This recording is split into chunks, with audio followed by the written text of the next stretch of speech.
James, the big one, Wellington All Blacks against the Springboks. Don't you think it's wonderful that there's such optimism that some are saying we're going there as favourites because we won last year? How the tide has turned? Well, it's amazing listening to Malcolm Marx's interview in Wellington stating unequivocally that the Springboks are certainly not underdogs, which is positive. And I think it's going to be a cracker of a test match. Well, they are on red alert, eh? They're saying it's the weekend to paint the town black again. It reminds me a lot of that 98 test match when you guys won in the old athletic park. But it is, I think, just so wonderful for the Rugby Championship and then also for World Rugby that the Springboks seem to have that reverence back. I watched the breakdown with Jeff Wilson and Christian Cullen, Ali Williams and Liam McDonald, and just the way they spoke about the Springboks, and it looked like they had there was this. Well, look, something lit up in their eyes to say the Boks are back. Well, there's going to be something. The old foes that ignited World Rugby are playing against each other, and you're quite rightly saying it's good to know that energy and excitement for an All Black Springbok clash is back.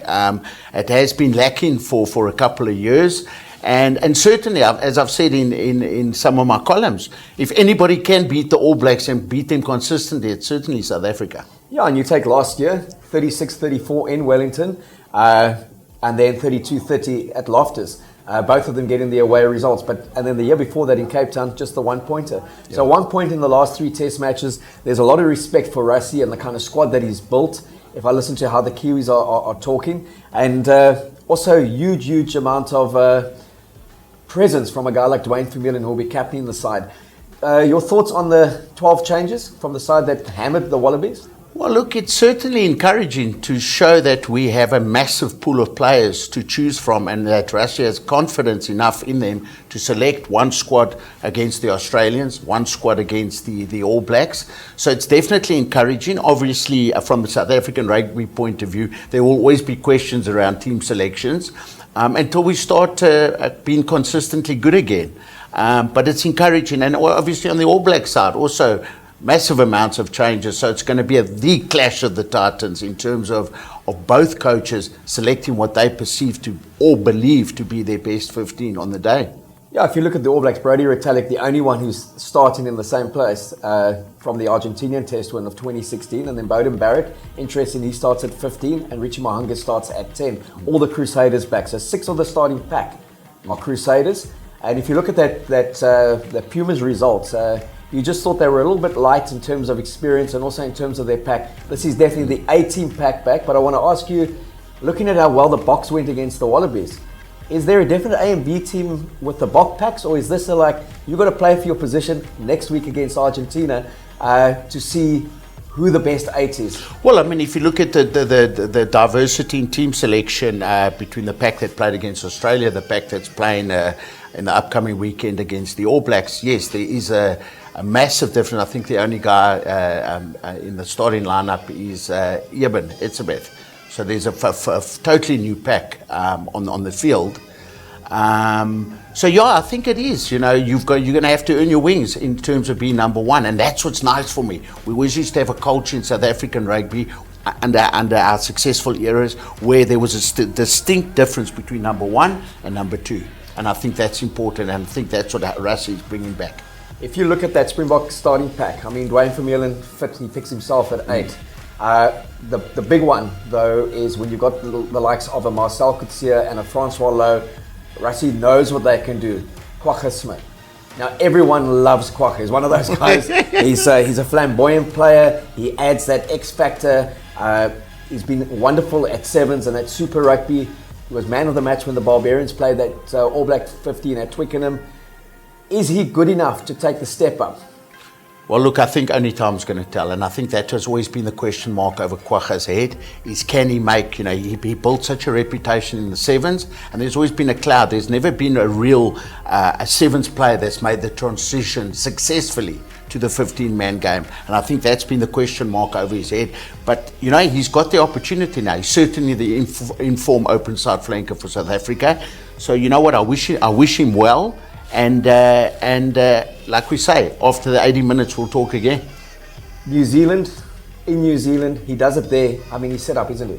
Certainly. I mean, he's got all the right talent around him. The preparations have been good. The team selection is solid in my opinion.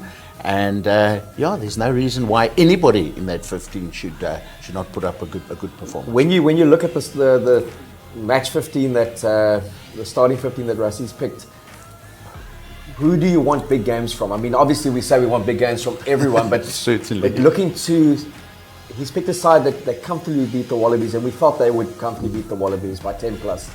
He's now picked a side that he feels can go to New Zealand, and 17 of that match 23 were in the side that won last year in Wellington. So they don't have that, they're not spooked by playing in Wellington against the All Blacks. When he gets to the Pumas game, we might be seeing the ideal 23 he wants to take out against the All Blacks in the World Cup. Who would you say is borderline that they have to put in a big performance to show him and maybe change his thinking? Yeah, Mark, I don't think it's maybe borderline. I think if you're wearing the green jersey, you should be one of the best in South Africa. So I think collectively the team needs to perform as a unit, and you can see that thread coming through on the All Black selection with all the Crusaders coming back, where they were going for the cohesiveness, the understanding amongst the players to get that continuation. So and we've also seen in certain test matches like last weekend specifically with Herschel, you need one or two of those players with the X factor on the day that can make or break or be game changers rather. So we're going to need one or two of the guys to put their hand up significantly in being a game changer, and collectively play well. We don't need, obviously we need some standout stars, but we need a good overall team performance. That is what you need against All Blacks. And do you think the convincing man of the victory, especially in that last 30 minutes of the box against the Wallabies at Ellis Park, has put extra heat on those guys who are starting in Wellington? Absolutely. Now says, what, you got someone who's snapping at your heels? Absolutely. You've got a team that in the second half had 80% possession, 80% territory. That speaks for itself. Shows you that you're a good rugby player, and you've beaten an Australian team that, in my opinion, is probably one of the better teams that they could have put on the field. So the pressure's good. Pressure is healthy in a team environment, provided it's managed correctly. And I like the fact, and I'm going to reiterate this, I like the fact that Rassie is starting to develop that healthy competitiveness within a team environment where you'll eventually know who number one and number two is. And in our era, when we won those 17 consecutive tests under Nick Mallett, we knew who was number one, number two. So there was no talking nonsense in the corridors or sitting at the breakfast or the dinner hall, creating little subgroups or divisions in the team eternally. The guys accepted it as what it was until you didn't perform enough. Then you knew, then you're back to number two. Excuse the pun. If you look at the match, in our hearts we always say we want the Springboks to win. Do you think it's realistic to call a Springbok win, or do you think home ground advantage would still give it to the All Blacks? Well, I think yes and no. I think it's a bit of both. They're both incredibly strong teams that have been selected. It's on the day, I think, the team that minimises the amounts of mistakes, team that obviously makes the most line breaks. But I'm hoping for a close game. I don't want a disappointing game where please God, the All Blacks run away with it. But I'm going to be eternally optimistic, and like maybe, as you've said earlier, a lot of the pundits are saying possibly even a draw. Yeah, I look on social media, a lot of people are saying, if you look at the way South African teams went in Super Rugby against New Zealand teams, by and large, there was very little to choose between the two, with the exception of the Crusaders, some would say, but then the Sharks got the draw against them in Christchurch, and the Stormers got the draw against them in Cape Town. So, and both those games showed that when physically a team does get stuck into them and manages to sustain that for 81 minutes, you can get something out of the game. 1 point in the last 3 games between them. So a draw wouldn't totally shock the world between these two sides. No, absolutely not. I think a draw would, they say a draw is like kissing your sister. But I think in terms of these two massive rugby nations contesting or competing against each other will do the game justice. Obviously, we'd always like to see a winner. And please God, that winner is a Springbok win. Well, you're going to be chatting to the money man a little bit later, to Kev, but what are you calling it? Springboks or All Blacks? Well, why don't I throw the cat amongst the pigeons and say that Springboks by 2 or 3 points? All right, well, I've got the All Blacks by 2 or 3 points. I think the Crusaders factor is going to be significant. Bullet's going with the Boks to win. He's wearing green and gold. My heart says the Springboks. My mind says at home. With that lineup, I think the All Blacks will be good enough. And I'm going to qualify this, that it's a 15-on-15 contest. Someone gets a red card, it changes everything. So Absolutely. 15-on-15, I think the All Blacks are going to edge this one. James says the Boks are going to edge it. The other match, Australia, the Pumas have made 5 changes.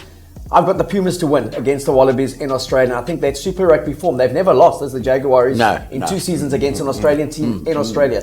The Jaguars have got their tails up. You know, they had a good super competition. They've got consistency throughout their team, and I continuously talk about consistency because that is important. Well, why not? Why not? I mean, you know, as I said, there's 6 teams contesting the World Cup coming up. We're not going to go into who those 6 teams are.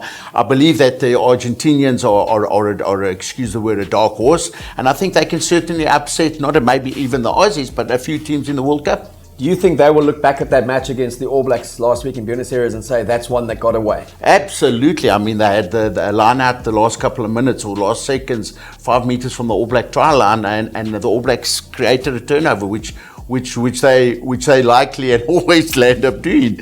But I think it was very close. The All Blacks could have easily have walked away there with a loss.